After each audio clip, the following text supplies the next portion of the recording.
सातारा जिल्ह्यातील सर्व तमाम पत्रकारांसाठी आम्ही गुड न्यूज घेऊन आलोय।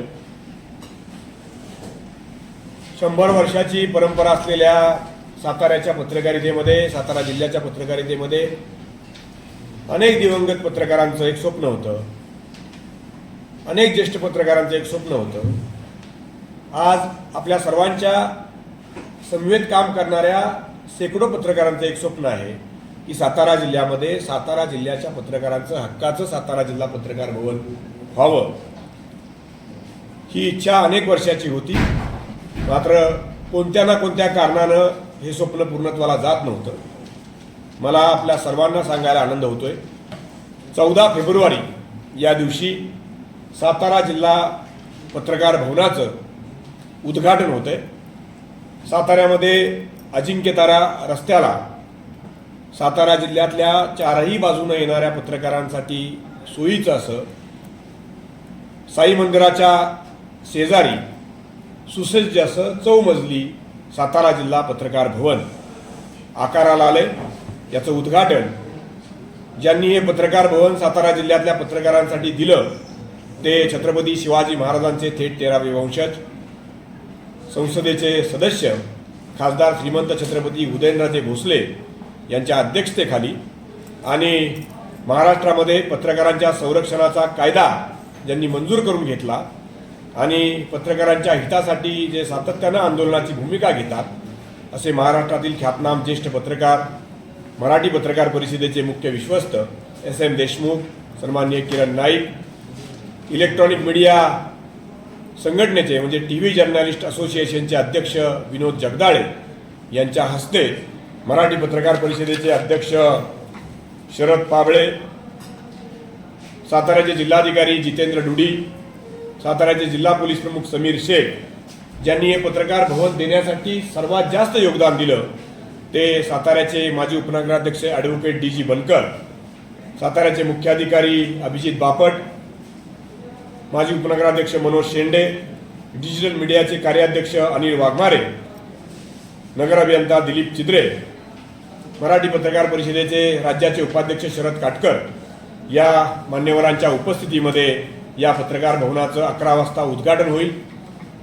हे उद्घाटन झाल्यानंतर लगेचच तिथून रॅलीनं आपण लेकव्ह्यू संस्कृती लॉनवर आपला उद्घाटनाचा स्वप्नपूर्ती सोहळा होईल। त्या ठिकाणी हा कार्यक्रम होईल। या कार्यक्रमामध्ये आपण ज्यांनी हे भवन आपल्याला दिलं ते छत्रपती उदयनराजे भोसले, ॲडव्होकेट DG बनकर, मुख्याधिकारी अभिजित बापट, मनोज शेंडे यांचा आपण सन्मान करतोय। त्याचबरोबरीनं महाराष्ट्रामध्ये पत्रकारांच्या हिताचा कायदा ज्यांनी आणला ते SM देशमुख, किरण नाईक यांचाही सातारा जिल्ह्यातील तमाम पत्रकार बांधवांच्या वतीनं आपण नागरी सत्कार करतोय। मित्रांनो, हा सन्मान सोहळा, हा स्वप्नपूर्ती सोहळा सातारा जिल्ह्यातील तमाम पत्रकार बांधवांच्या दृष्टीनं खूप महत्त्वाचा आहे। यासाठी सातारा जिल्हा पत्रकार संघ, सातारा जिल्हा इलेक्ट्रॉनिक मीडिया, सातारा जिल्हा डिजिटल मीडिया परिषद या सर्व संघटना, सातारा जिल्ह्यातील 11ही तालुका पत्रकार संघ, वेगवेगळ्या ठिकाणचे भाग पत्रकार संघ या कार्यक्रमामध्ये संयोजकाची भूमिका घेत आहेत। या कार्यक्रमाची जय्यत तयारी सर्वत्र सुरू आहे। या संपूर्ण कार्यक्रमाला सातारा जिल्ह्यातल्या 11ही तालुक्यातील पत्रकार बांधवांनी उपस्थित राहावं असं आवाहन मी आपल्या सर्वांच्या वतीनं, भवन समितीच्या वतीनं सर्वांना करतोय। आपल्या सर्वांच्या दृष्टीने, सातारा जिल्ह्यातल्या तमाम पत्रकारांच्या दृष्टीनं हा स्वप्नपूर्ती सोहळा आहे। मला बोलावलं नाही, मला निमंत्रण पत्रिका नाही, मला सांगितलंच नाही अशा पद्धतीचं कुठलाही दुजाभाव न बाळगता, मनात कुठलाही किंतु न ठेवता सर्व पत्रकार बांधवांनी या सोहळ्याला उपस्थित राहावं असं आवाहन मी आपल्या सर्वांच्या वतीने इथं करतोय। या निमित्तानं एक गोष्ट जाणीवपूर्वक मला तुम्हाला सर्वांना सांगायची, ती म्हणजे महाराष्ट्रामधलं राजकीय वातावरण गेल्या 5 वर्षातलं, यापूर्वीच्याही काही वर्षातलं इतकं बदललेलं आहे। काल एक भूमिका, आज एक भूमिका, उद्या एक भूमिका, अशा परिस्थितीमध्ये कुठल्याही राजकीय व्यक्तीला पत्रकार भवनाच्या उद्घाटनाला बोलावू नये अशा पद्धतीची भूमिका माझ्या सर्व सहकाऱ्यांनी मांडली। त्यामुळं या भवनाचं उद्घाटन हे राजकीय व्यक्तींच्या अनुपस्थितीमध्ये छत्रपती शिवाजी महाराजांचे वंशज म्हणून उदयनराजेंच्या उपस्थितीमध्ये होतंय, हे या निमित्तानं मला सर्वांच्या वतीनं सांगायचे। या सोहळ्याला सर्व संघटनांच्या पदाधिकाऱ्यांनी सर्व सदस्यांनी उपस्थित राहावं असं आवाहन सर्वांच्या वतीनं मी करतोय। याबाबतची सर्व तयारी सुरू आहे। कुठलाही मनामध्ये किंतुभाव न ठेवता सर्व सहकाऱ्यांनी प्रिंट, डिजिटल, इलेक्ट्रॉनिक मीडियाच्या सर्व बांधवांनी या सोहळ्याला उपस्थित राहावं। ही आहे पत्रकार भवनाची इमारत। महाराष्ट्रामध्ये कुठेही अशी पत्रकार भवनाची इमारत नाही, अशी भव्य चौमजली इमारत सातारा जिल्ह्यातल्या पत्रकार बांधवांसाठी आहे। या चौमजली इमारतीमध्ये सर्वात वरच्या मजल्यावर पत्रकारांची निवासाची व्यवस्था आहे, त्या खालच्या मजल्यावर पत्रकारांसाठी कार्यशाळा होईल, पत्रकारांसाठी पत्रकार परिषदा होतील, वेगवेगळे उपक्रम होतील, अशा पद्धतीचा भव्य असं सभागृह आहे।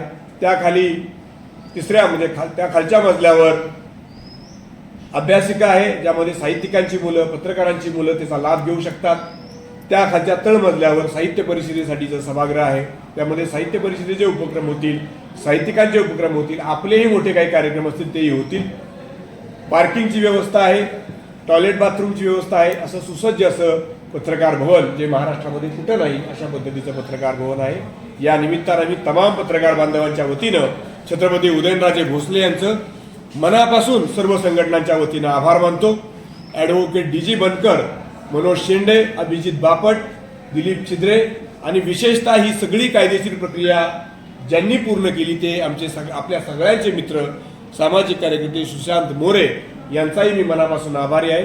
हे भवन हे 14 तारखेला त्याचं लोकार्पण होतं। हे भवन कुणाची आमची व्यक्तिगत मालकी नाही, हे भवन सातारा जिल्ह्यातील तमाम पत्रकार बांधवांचं आहे, हे या निमित्तानं मी नम्रपणे नमूद करतो। या भवनाच्या सोहळ्याला आपण सर्वांनी आपलं घरचं कार्य असं समजून उपस्थित राहावं असं आवाहन पुन्हा एकदा आमच्या सगळ्यांच्या वतीने करतो। Thank you very much.